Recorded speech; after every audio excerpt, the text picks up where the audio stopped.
바울은 처음부터 기독교 신자가 아니었습니다. 기독교로 개종한 사람입니다.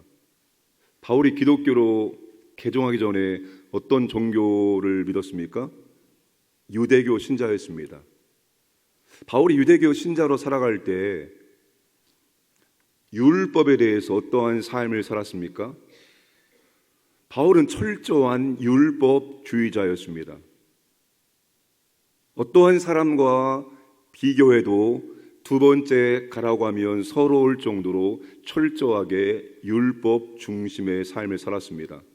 빌립보서에서 3장에서 이렇게 말하죠. 율법으로는 바리새인이고 열심으로는 교회를 비판하고 율법의 의로는 흠이 없는 자였다고 말합니다.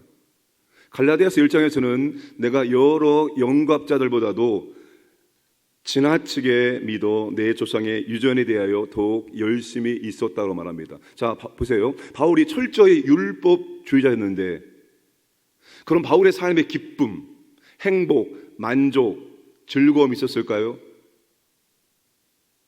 철저한 율법주의자의 삶을 살아갔어요, 바울이. 근데 그의 삶이 어떤 삶이었습니까? 눈에 도끼를 품고 예수 믿는 사람들을 잡아 죽이는 데 앞장섰습니다.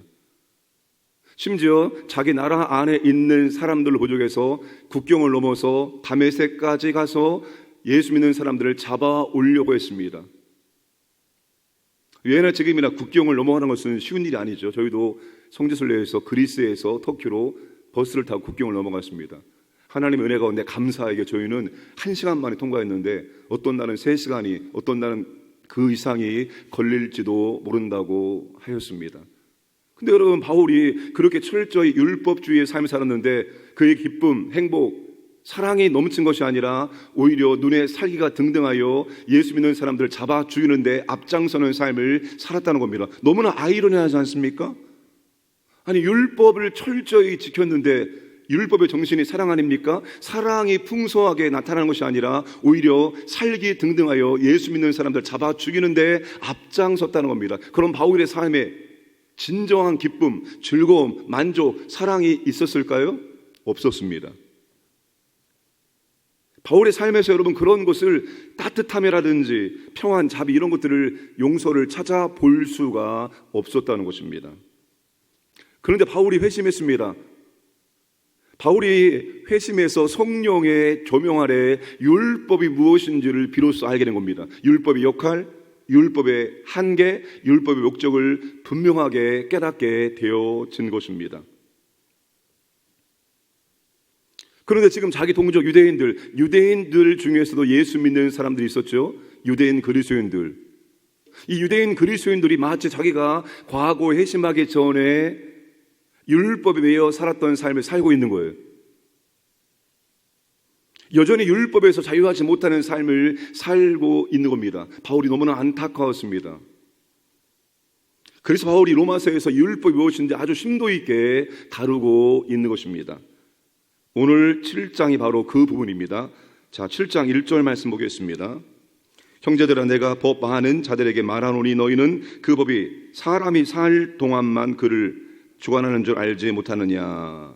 형제들아, 알지 못하느냐. 여기 형제들은 이방인 그리스도인들 플러스 유대인 그리스도인들을 다 포함하는 겁니다. 형제들아, 알지 못하느냐. 너희들이 율법에 대해서 반드시 알아야 될 것이 있다는 것입니다.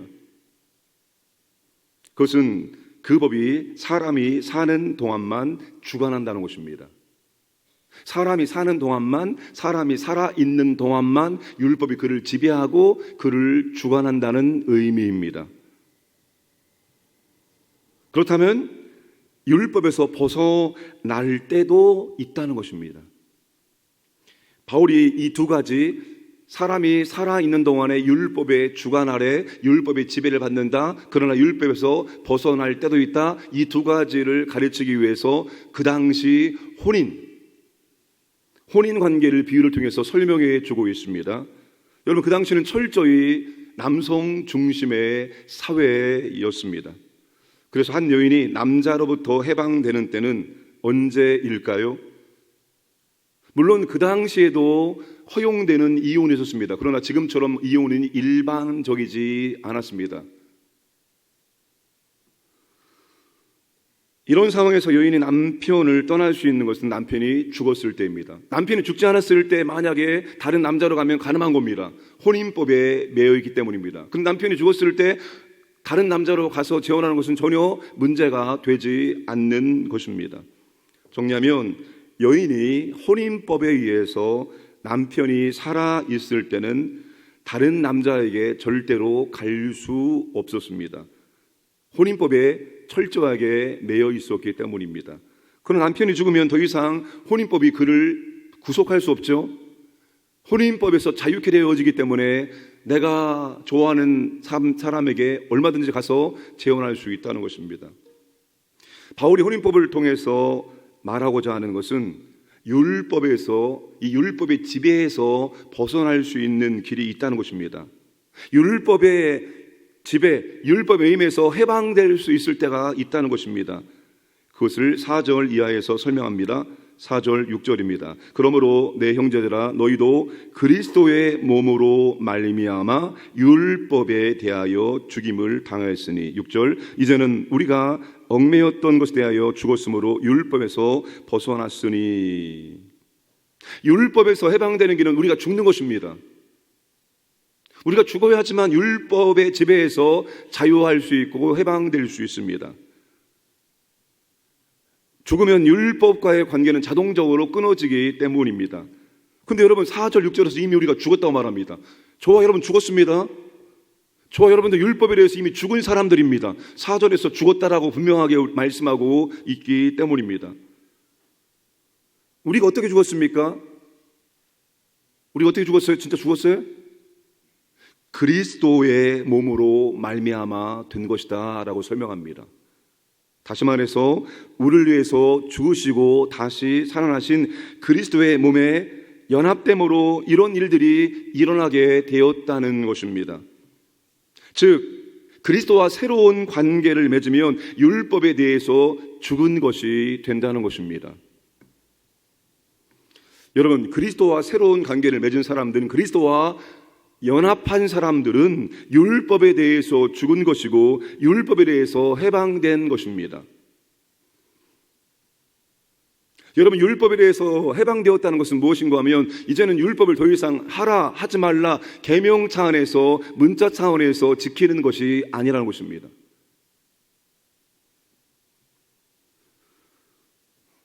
자, 좀 더 구체적으로 율법의 속박에서 계명으로만 지키는 삶이 어떠했는가를 5절에서 설명합니다. 5절에 우리가 육신에 있을 때에는 율법으로 말미암는 죄의 정욕이 우리 지체 중에 역사하여 우리로 사망을 위하여 열매를 맺게 하였더니.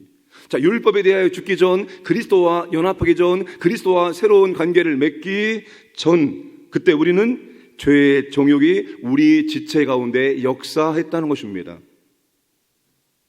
여기 정욕이라는 단어를 두 가지로 해석할 수 있습니다. 첫째, 죄로 인한 고통, 고난입니다. 둘째, 죄의 충동입니다. 여러 가지 죄가 우리 지체 안에서 충동질을 한다는 것입니다. 그 결과 여러분, 우리의 삶 가운데 죽음을 위한 열매가 맺어지게 된다는 것입니다. 그러면 여러분, 이제 율법의 관계에서 해방되어 벗어나서 그리스도와 새로운 관계를 맺고 있는 성도들은 어떤 삶을 사는 것이 지극히 정상적일까요? 만약 여러분이 지금 신앙생활을 하기 싫은데 막 억지로 막 새벽을 깨우기 싫은데 막 억지로 새벽을 깨우고 막 헌신하라고, 봉사하라고, 순종하라고 하는데 진짜로는 하기 싫은데 내 직분 때문에 어쩔 수 없이 내가 안 할 수는 없고 하는 척이라도 해야지, 정말 자유함과 기쁨과 만족과 감사로 하는 것이 아니라 어쩔 수 없이 남들이 보기 때문에 하고 있다면 그건 정상적인 그리스도인의 삶이 아닙니다. 정상적인 그리스도의 삶은 그런 것이 아닙니다.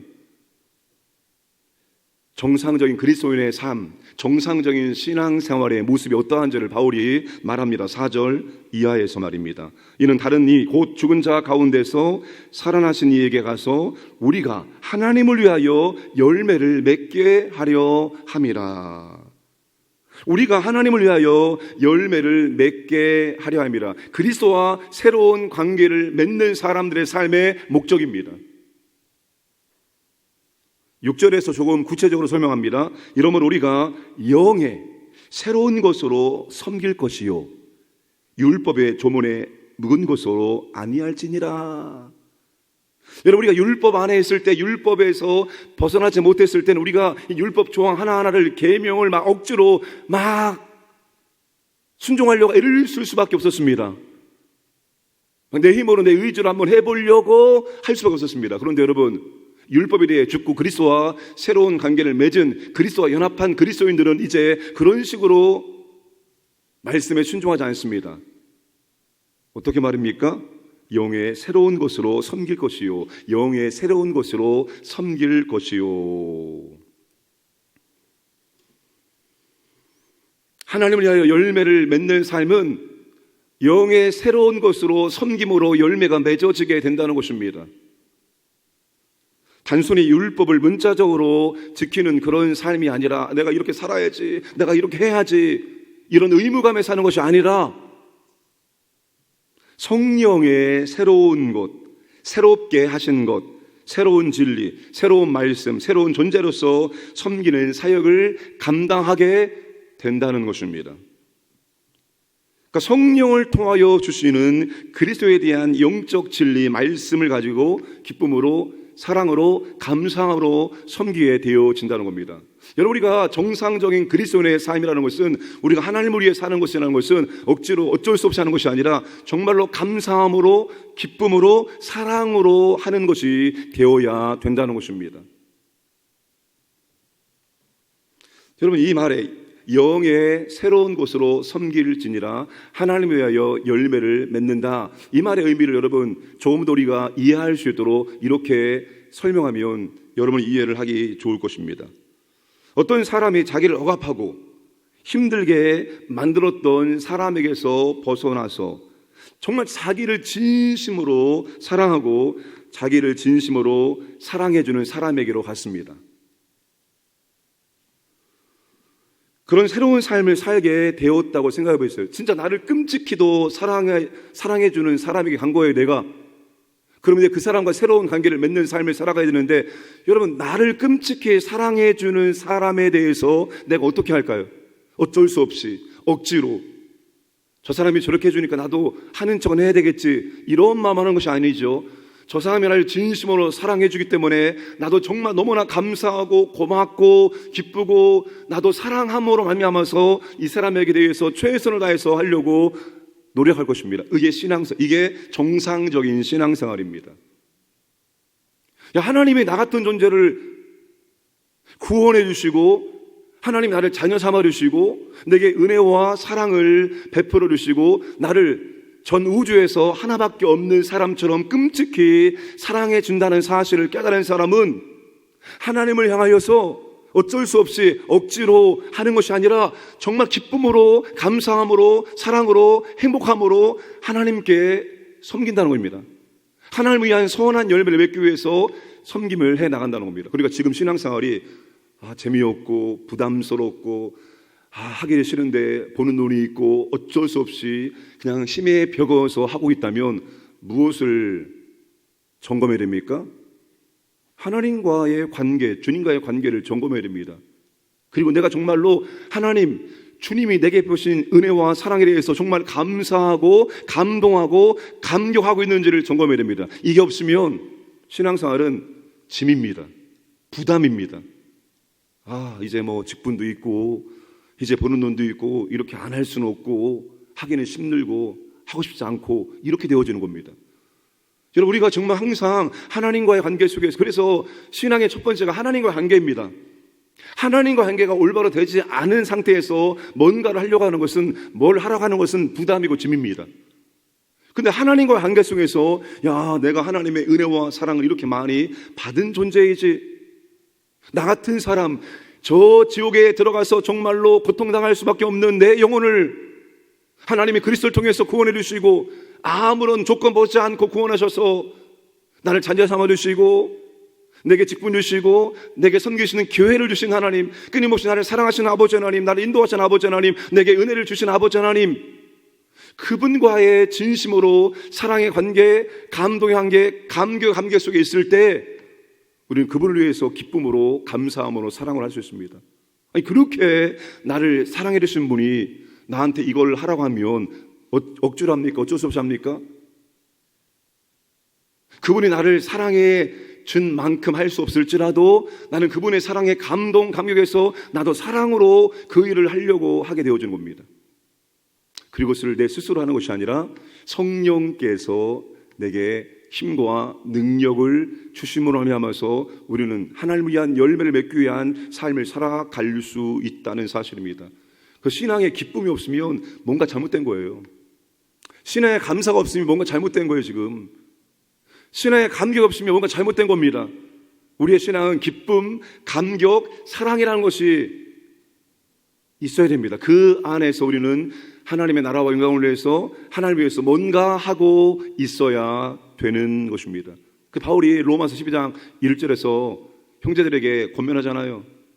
하나님의 모든 자비하심으로 내가 너희에게 권하노니, 하나님의 은혜와 사랑을 깨달은 사람, 하나님의 은혜와 사랑을 경험한 사람에게 바울이 권면하지, 그런 하나님의 은혜와 사랑을 깨닫지 못한 사람에게 바울은 권면하지 않습니다. 왜?